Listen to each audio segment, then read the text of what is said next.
Hello and welcome to our 60 Minutes podcast, Extra Minutes. My name is Dimity Clancey and joining me today is our producer, Anne Worthington. Hello. This is our first episode for 2026 of our 48th season of 60 Minutes here in Australia, which is something we are extremely proud of. When we returned to work for the year, it was an obvious choice of what we were going to dedicate our program to, and that, of course, is the Bondi terror attack. It is the deadliest terror attack ever to happen on Australian soil and really has changed our country forever. Yeah, it has. And I think looking at it and exploring how something like this could have happened and how we prevent it from ever happening again is something that we were, keen to do, and I think is absolutely a legitimate story to explore for the Australian public. Yeah, absolutely. And before we get into it, let's just think back to December 14. I mean, I was just at home and in the garden, and I actually, the first sense that I got that there was something happening was looking at that clip of al-ahmed jumping on Sajid Akram's back and disarming him. And I think the caption was like, something is happening at Bondi. And I thought, what is this? This is what's going on. And just was shocked. I saw we were leaving a family Christmas party on the day, and just as we were leaving, I saw a media release come over, a police media release, and we were in full holiday mode. So I just saw Police Operation Bondi and just cancelled it. Didn't even look at it because I thought, oh no, it's just another police operation. But then got home and turned my TV on and just could not believe what I was seeing. Absolutely.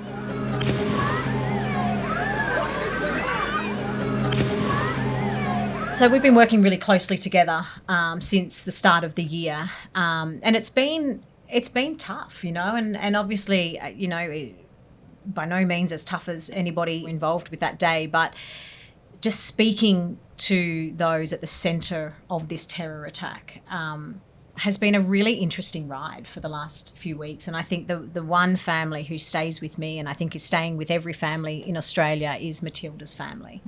Val and Michael I just find them the most beautiful family, and they're just such beautiful, down-to-earth, lovely people that in the face of so much crisis and so much hurt for their family and confusion, they were so beautiful to deal with. And just it was that balance between going, I want to speak for Matilda, for my daughter, but it was really hard, and I just was really conscious of getting them to recall that day, knowing what they're facing as a family. But I think what they represent to me is the very heart of this story, because, they're a Jewish family, not very religious. They just go to the fun stuff, as Michael said to us. But they're just, seeing Matilda's face and meeting little Summer and spending some time with Summer, I think for me just sums it all up about, what is at the heart of this.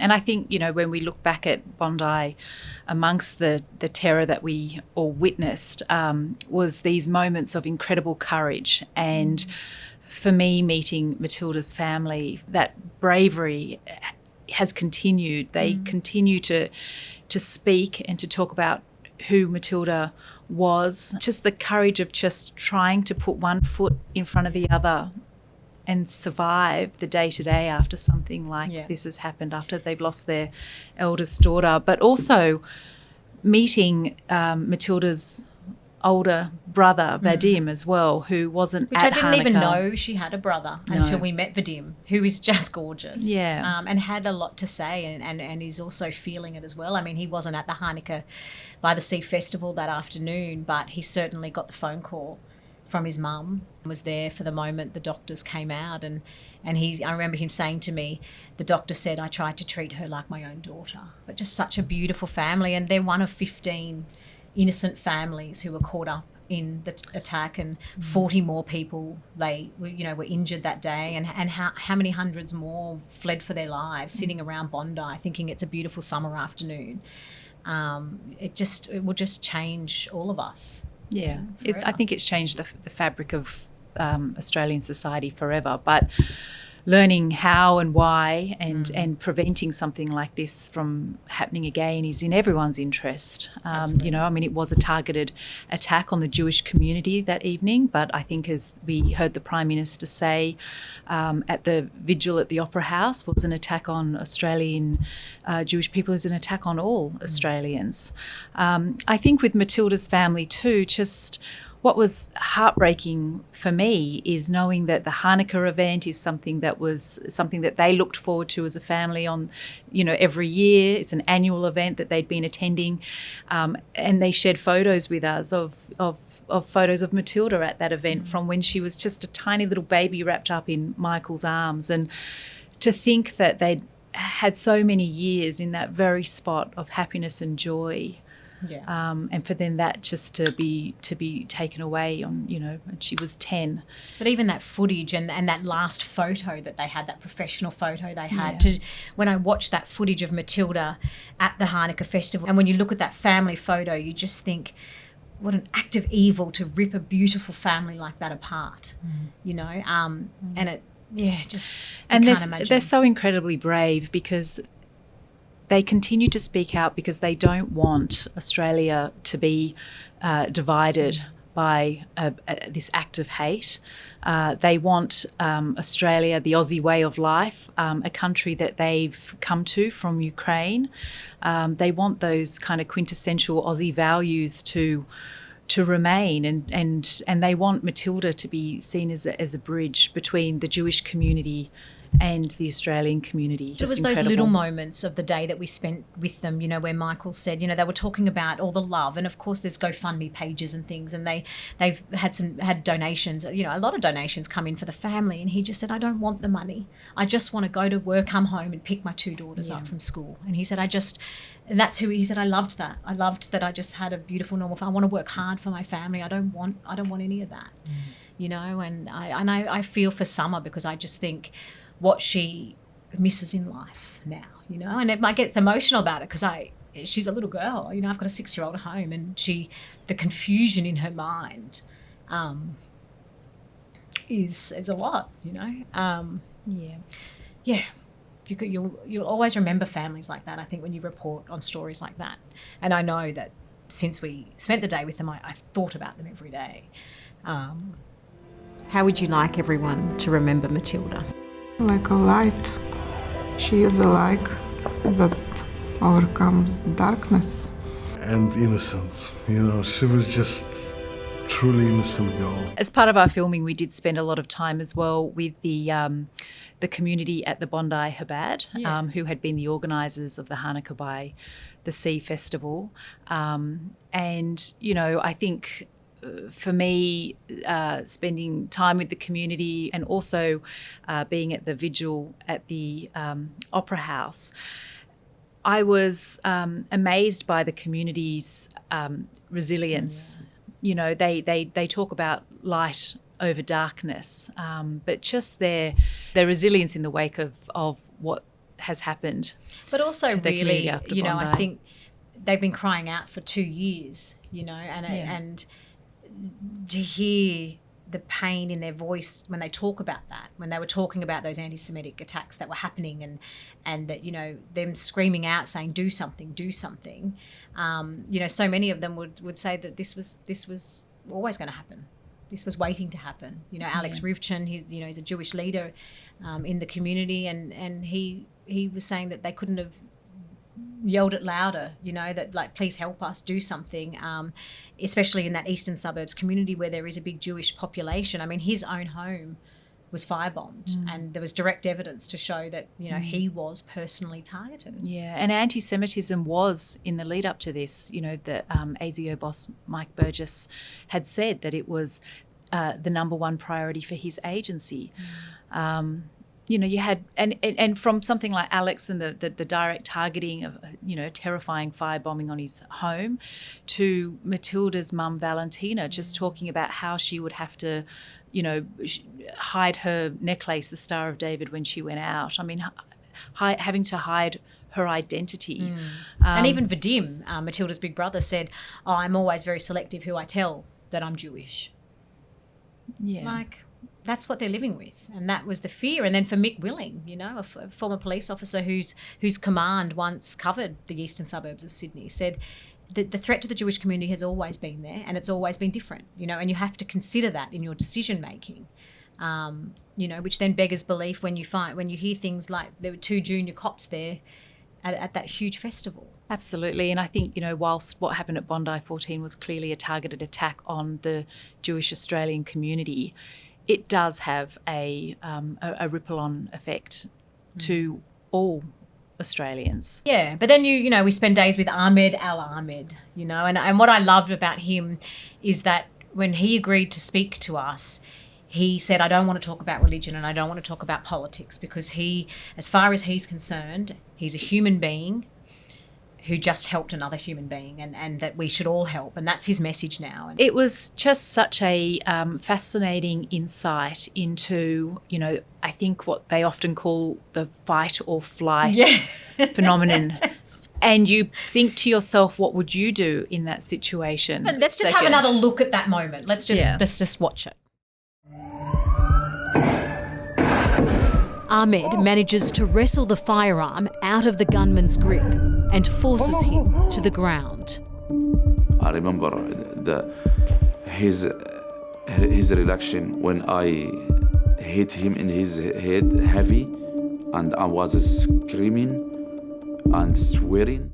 I have no idea what you do, you know, No. not many people, and as I said to him, so many people would run for their lives in that, and rightly he didn't so. do it. And but what I absolutely love is he said so. I was never going to run. He said he could hear the screams of women and children, and he running away and running to save himself was never an option in that moment.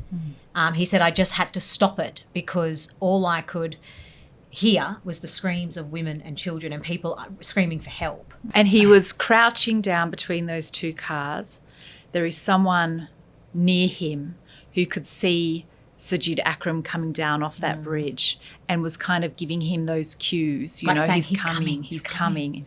And he was like, I was telling him, relax. I mean, how do you relax in that situation? No.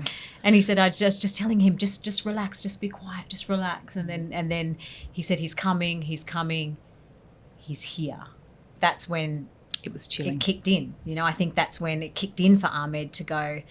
He could see him, but Sajid Akram had his back to Ahmed and was shooting at the community, which is probably could see him in plain sight shooting people, and he just said that his heart started pumping. He said, God, give me power. He said he just saw it and do it. And he just went in. And I think he was saying he can still feel what he felt like. Yeah. He said to me, we were in the car driving to a location to do some filming, and I said to him, do you remember what Sajid felt like? Was he a big guy? And he said, oh yeah, big and muscular and strong. To jump on his back and to do and then he said he did. hit him really hard in the head. That was the part of the interview where I said, well, what did you say to him? and God love him, he He's said, so polite. He goes, can I say it? And I said, absolutely, say it. Motherfucker, stop what you're doing, and motherfucker, piece of shit, you know. There's always moments, and I think as a journalist, you know, we're always looking for moments in an interview that help you to connect with someone on a deeper level. And I think that was the turning point of the interview, because you just saw him just relax after that. Like he got it out, like he told you what he said to the terrorist in that moment. And he just said, I was angry, I was swearing in the Aussie way, you know, yeah, motherfucker, you piece of shit. All I could think of was, well, if people didn't think you were a hero, at that moment of the interview, I thought if people don't think you're a hero already, they're going to now, you know, and it's one of those stories too where, you know, the day that people's worlds just collided. I mean, he found himself in Bondi by accident. Yes. And he was just searching for a coffee. He loves coffee. This man loves his coffee. He does love his coffee. And it was the first thing he asked for when he sat down in the interview. No water. Can I please have a coffee? And I said, well, it's a hotel coffee because we were filming it in a hotel suite. And I said, it'll be a hotel coffee. Is that going to be good enough? And sure enough, I think someone fetched him a really nice coffee. And as soon as he had a sip, and I thought, oh, well, I better have one too. I felt obliged to have one too. So then we cheersed our coffee before the interview started. And then I think that was his first moment where he was like, right, I'm here to tell a story. Let's start. And his story was that he was on the search for a simple coffee that afternoon and couldn't find one. He was walking through past the shops around the Bondi Pavilion, and it was late, and everyone had their coffee machines turned off for the day. And so then he saw what he just thought was, well, in his words, a bazaar, like a festival. And he thought, oh, they'll have a coffee van. I'll be able to get my caffeine hit there. And, of course, those beautiful pictures that we've all seen of just before the attack of Matilda, and they are the happy scenes that he remembers so vividly from that day too. And when that moment of, he was in their firing line. Like, he was so close to the front of that bridge. And what does he do? He's like, whew, whew, let's have a look, actually, at that moment of the interview and just have when he first feels those bullets fly past his head. Like something like this, and then tell a cousin, what is that? It's a fireworks. And he start very happy. He said, no, it's a shooting. Let's go hide. It's a shooting.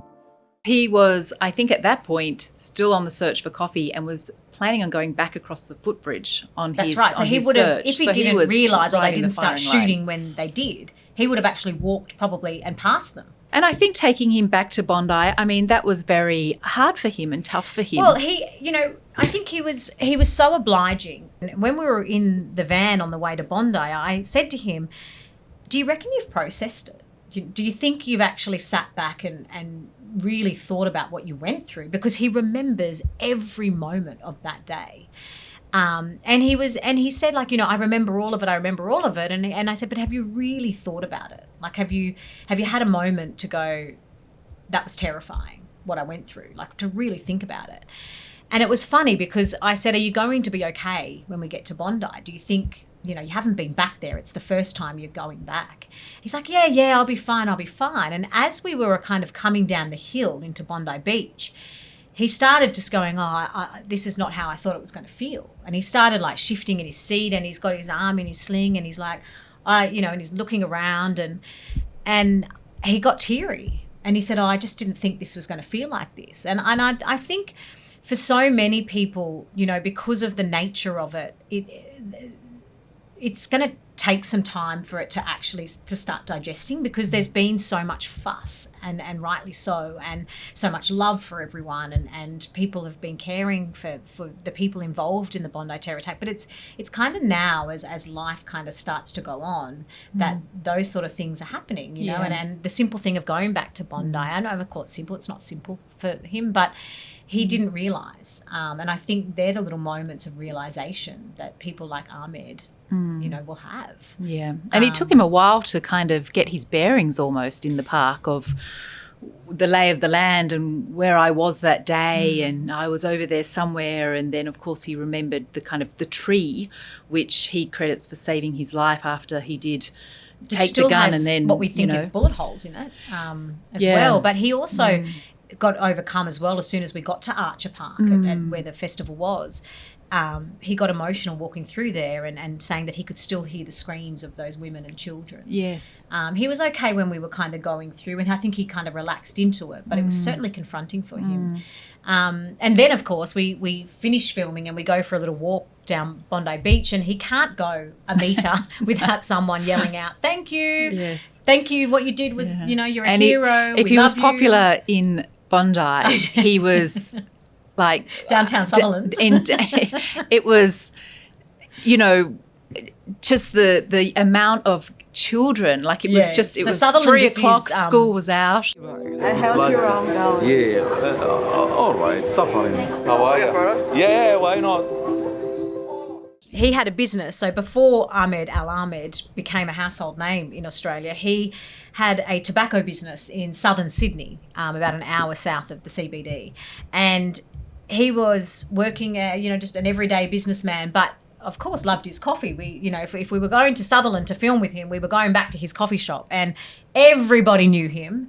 And of course, he's got his hero status now. So, but he couldn't go a metre without being... No. And he stopped and spoke to everybody and gave everybody his time, and especially the children. He was absolutely just mobbed by school kids that all wanted their selfies with him, and cars beeping and honking, and, I think, life will never be the same for him.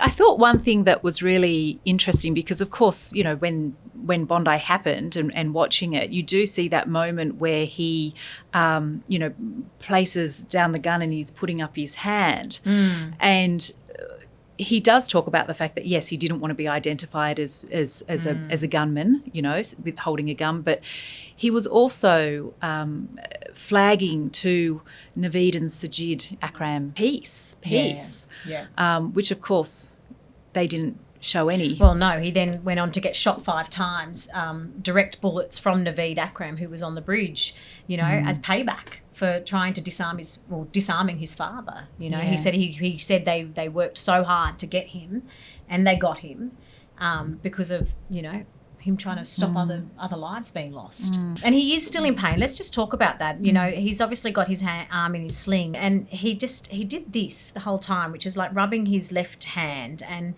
his left hand is paralysed, but you can see him all throughout the day constantly rubbing his fingers. I think it's just trying to find it. But I said to him, why do you keep doing that? And he said it just reminds him of his recovery, and I think that kind of makes him a bit angry about it. It's like, when he looks down or he feels his fingers, he's just trying desperately to get feeling back. And he since we met, he's had a medical test to try and find activity, some electrical activity in his hand, and they found nothing. And I know that would have been really hard for him because it's just the one thing he wants, because I think his fear is that he'll never get feeling back in that hand. And I think the doctors have said, we'll leave it for a couple of months to see if it will recover, and then they'll try and operate.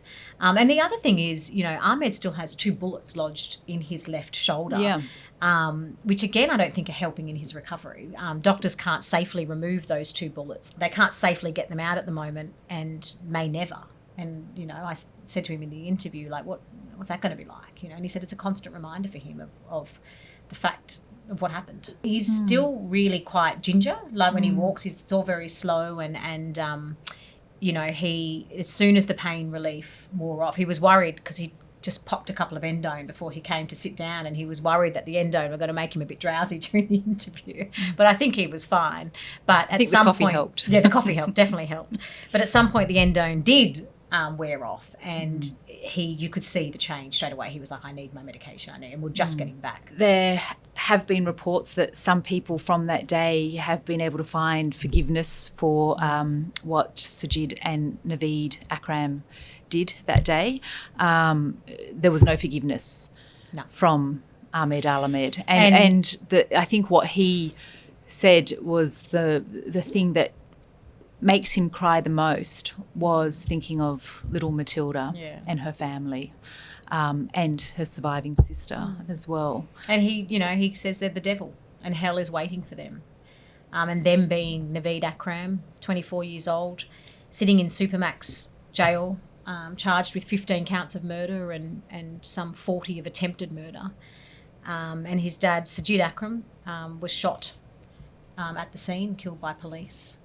But there's a long life ahead for Naveed Akram, who is sitting in the tightest security prison, which we also visited as part of this story. So let's talk about that, because 60 Minutes was given exclusive access into Supermax. Yeah, and it's something that they don't give often, but they, the whole point of going into Supermax was to show Australians where the gunman sits and the life that he is exposed to now, and depending, he's got to have his day in court, but depending on if he's found guilty, what are the conditions he's going to it's to show, most importantly, the families involved in the Bondi terror attack, but anybody involved in all of Australia, the alleged terrorist, and what he's staring down, a life inside one of those 8-metre squared cells, I can tell you is not a nice life.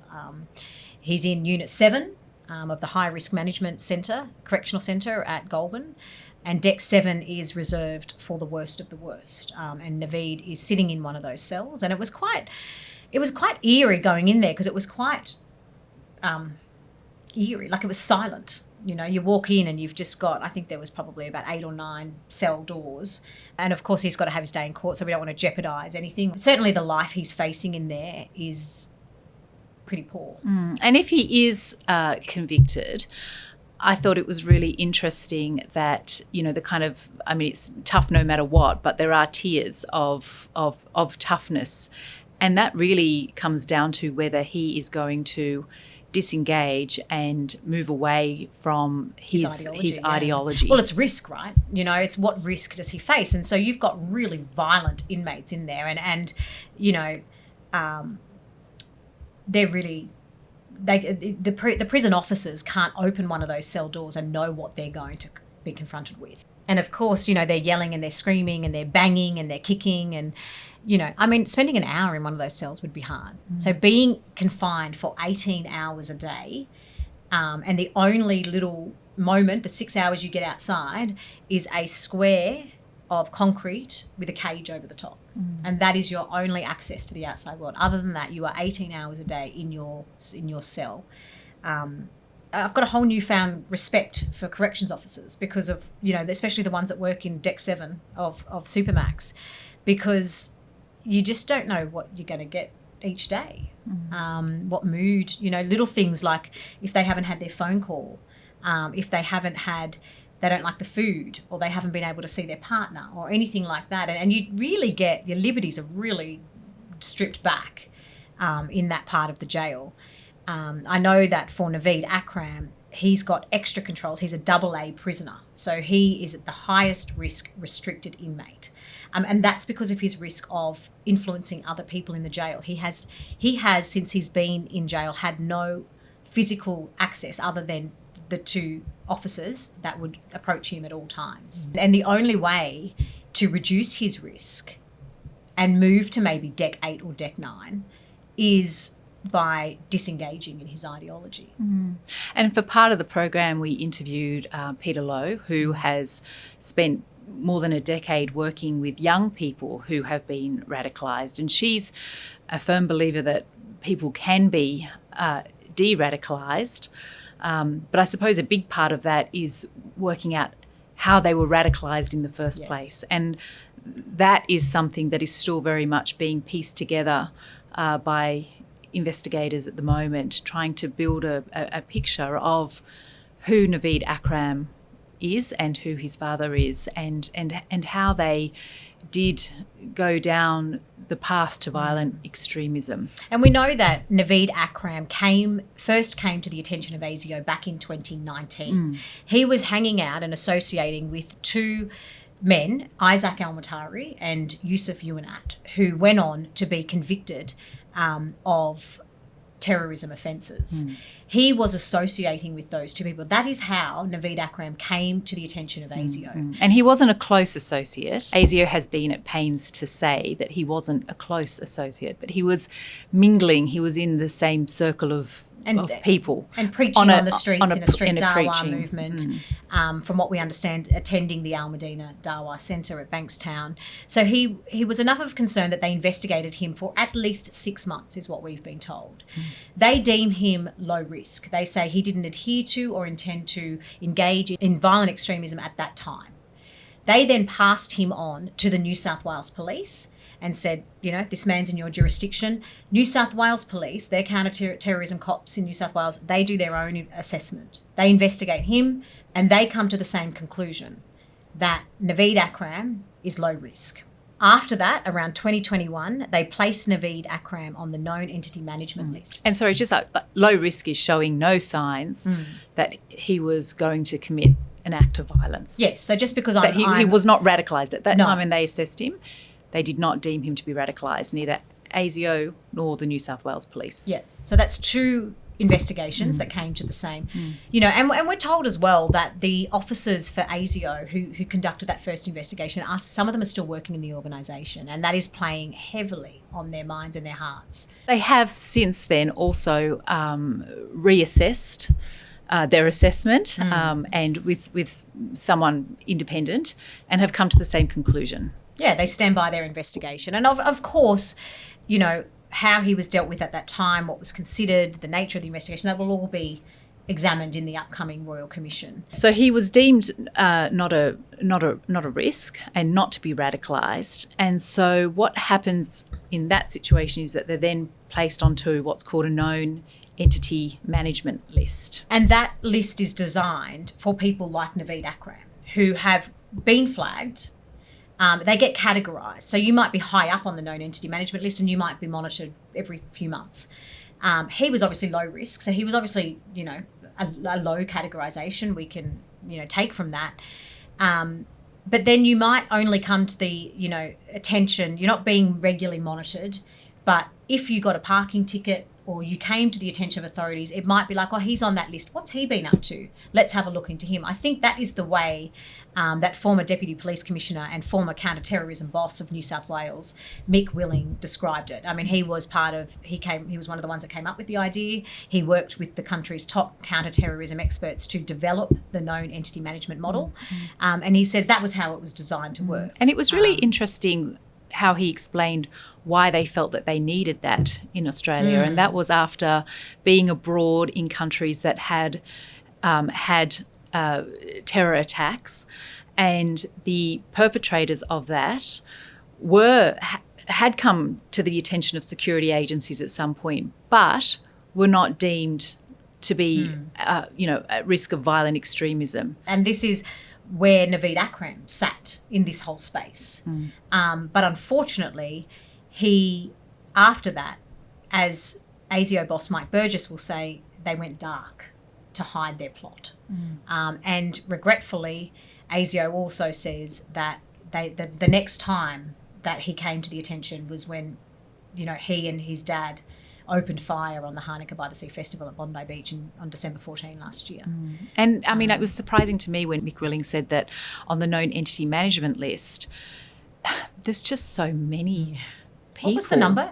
11,000. In 2018, 11,000. I mean, how do you police 11,000 people?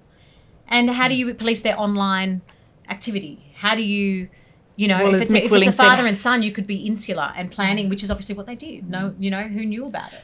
And as Mick Willing says, how do you police someone's mind? That was the problem. It was how do you pick up on changes in behaviour or changes in threat that an individual poses? How do you police somebody's mind? It's scary. Yeah, you know, this whole environment, is scary in many ways.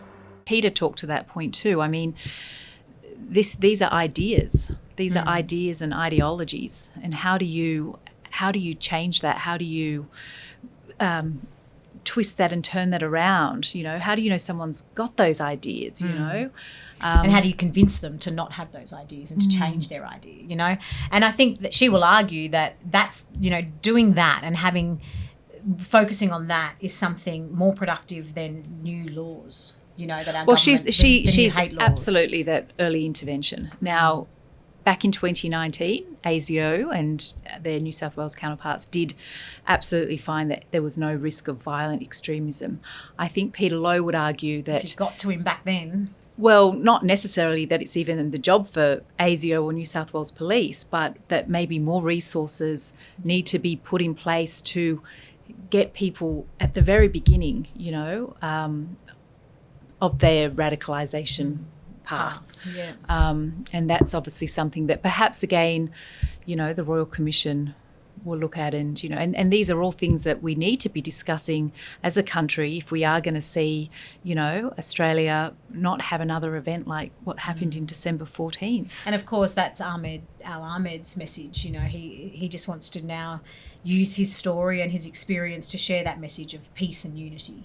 And he just said we have to stick together and stamp out the hate because, you know, we just never want anything like that to happen again.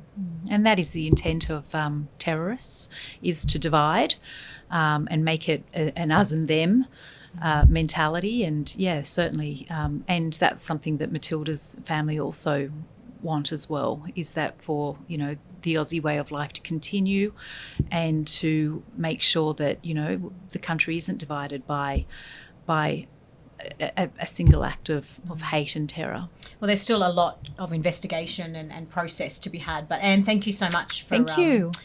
working together on this. And you can see the full program on 9 Now or our 60 Minutes YouTube page. Thank you for listening, and we'll see you next time.